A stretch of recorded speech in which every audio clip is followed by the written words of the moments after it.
Hello friend, welcome to my channel. Friends, ये हैं तोरई के प्लांट जो कि फूलों से और फलों से भरे हुए हैं। ये देखिए इस साइज की तोरई।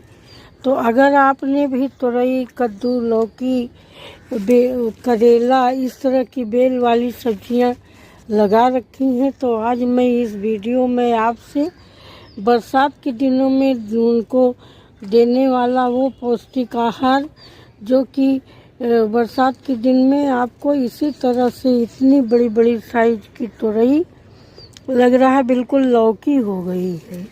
और अभी इस प्लांट को मैंने जून के लास्ट में लगाया था। मुश्किल से 55 दिन 60 दिन इसको हुए होंगे लगाए। 60 भी नहीं हुए होंगे, 55 दिन हुए होंगे। और आप तोरई की साइज देखिए। तो तोरई दो तरह की होती है, एक जो खुरदरी वाली जिसे कि हम लोगों के यहाँ उसी को तोरई कहते हैं, लेकिन हर बहुत लोग इसको तोरई, गिलकी कई नामों से कहते हैं। तो और जो खुरदरी वाली होती है उसको हम लोगों के यहाँ तोरई कहते हैं और इसको हम लोगों के यहाँ नेनुआ कहते हैं। तो ये नेनुआ है जो कि बहुत ही पौष्टिक सब्जी होती है और इसको सीजन में कई बार लगाया जाता है। ये हमेशा रहती है। इधर आप बरसात में लगाते हैं, उधर फरवरी में, जनवरी फरवरी में लगाया जाता है। तो ये सब्जी आपको अगर हर महीने में मिलती है, हमेशा उपलब्ध रहती है। तो जैसा कि ये बेल वाली सब्जी है, इसको इसके छोटे छोटे सीड होते हैं काले रंग के, जिससे इसको ग्रो किया जाता है।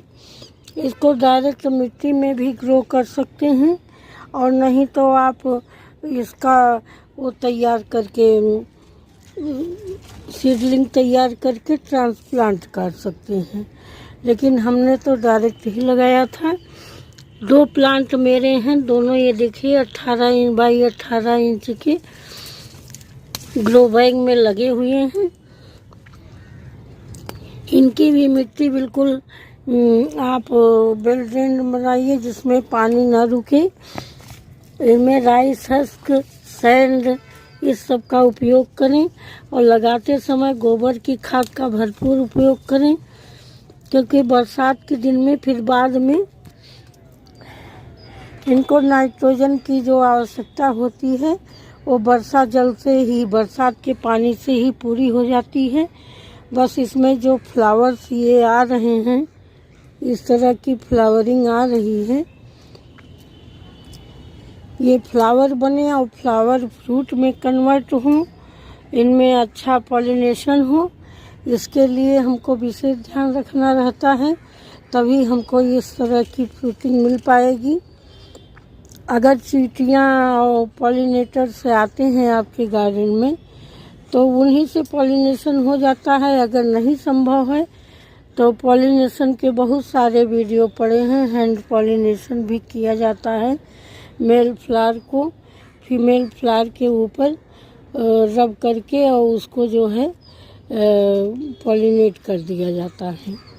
इसको ऐसी जगह लगाएं जहां खूब बढ़िया धूप आती हो। जब धूप मिलेगी तभी ये पत्तियां खिलेंगी, हरी भरी होंगी, फ्लावरिंग होगी। धूप बहुत ज़रूरी है। और पानी बरसात में देने की ज़रूरत ही, हर एक आध हफ्ता पानी ना बरसे, 4-6 दिन, तब इसमें पानी दीजिए जब ऊपर की मिट्टी सूख जाए, क्योंकि बेल वाली सब्जियां बहुत जल्दी मुरझाती हैं। और जब इस तरह के फ्रूट बन जाएं तो इनकी हार्वेस्टिंग भी बहुत ज़रूरी होती है। बिना हार्वेस्ट के जब हम इसको हार्वेस्ट कर लेंगे, इसका सारा ध्यान प्लांट का इसी को बढ़ाने और मोटा करने में लगा है। जब इसको हम तोड़ लेंगे तब ये फ्लावर हैं ये फ्रूट में कन्वर्ट होंगे, खूब खिलेंगे। और देखिए पूरा फूलों से भरा हुआ है और कितनी हेल्दी बेल है।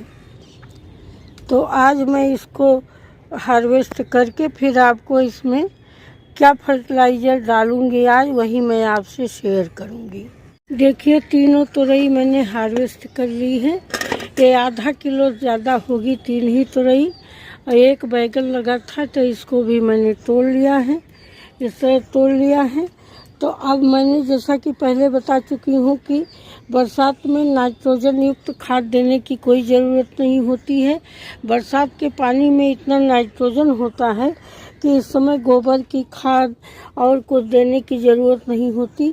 हाँ, इन फ्लावर्स को खिलने या वो करने के लिए, फ्रूटिंग करने के लिए इसमें आपको पोटेशियम, कैल्शियम, मैग्नीशियम की ज़रूरत होती है, जो कि हम अपने एक घरेलू फर्टिलाइज़र से ही इसकी पूर्ति कर सकते हैं।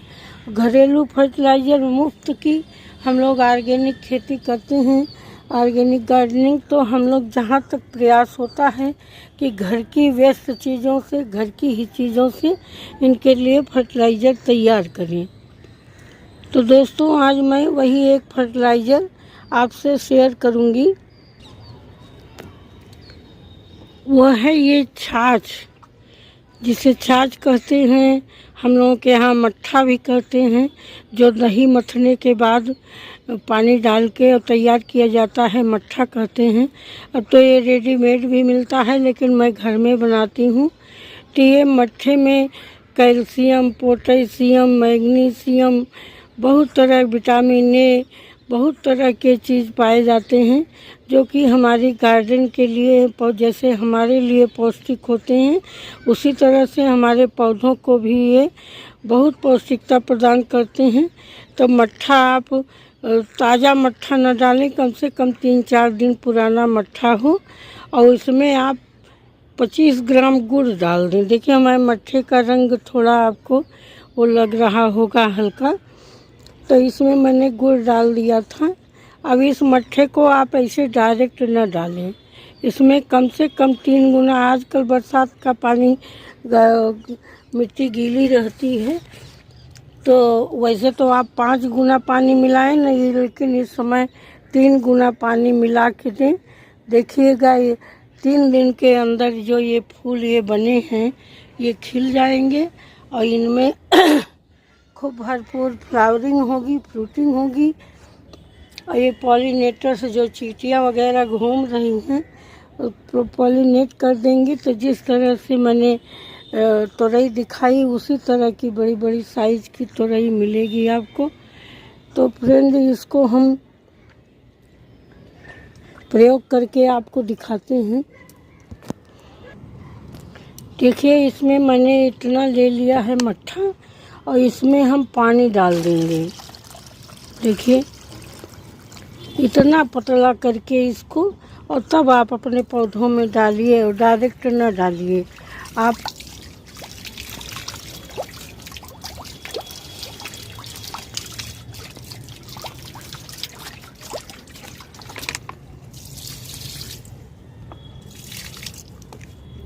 पचास ml, 100 ml आप दे दीजिए।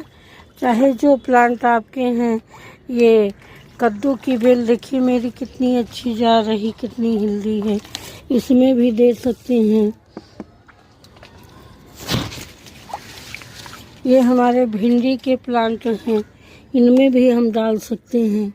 ये देखिए, तो इस तरह से इस घर की मुफ्त की, सबके घर में मट्ठा दही होता है, या कभी दूध फट जाता है, उसका पानी होता है। तो इस तरह से आप ना कुछ हो तो कच्चे दूध में ही 5 गुना पानी मिलाकर आप डाल सकते हैं। 100 ml अगर दूध है तो उसमें 500 ml पानी मिलाकर डालिए। देखिएगा, आपको अद्भुत रिजल्ट मिलेगा, और कहीं नहीं जाना, न खाद खरीदना, न कुछ। इस समय आपको केवल फोकस करना है पोटेशियम, कैल्शियम, फास्फोरस, मैग्नीशियम, इन सब फर्टिलाइज़र पर, जो कि इन घरेलू चीज़ों में भरपूर मात्रा में पाई जाती हैं। ठीक है दोस्तों, वीडियो कैसी लगी कमेंट में ज़रूर बताइएगा। अगर ज़रा भी अच्छी लगी होगी, इन्फॉर्मेटिव लगी होगी, तो मेरे वीडियो को लाइक शेयर कीजिएगा।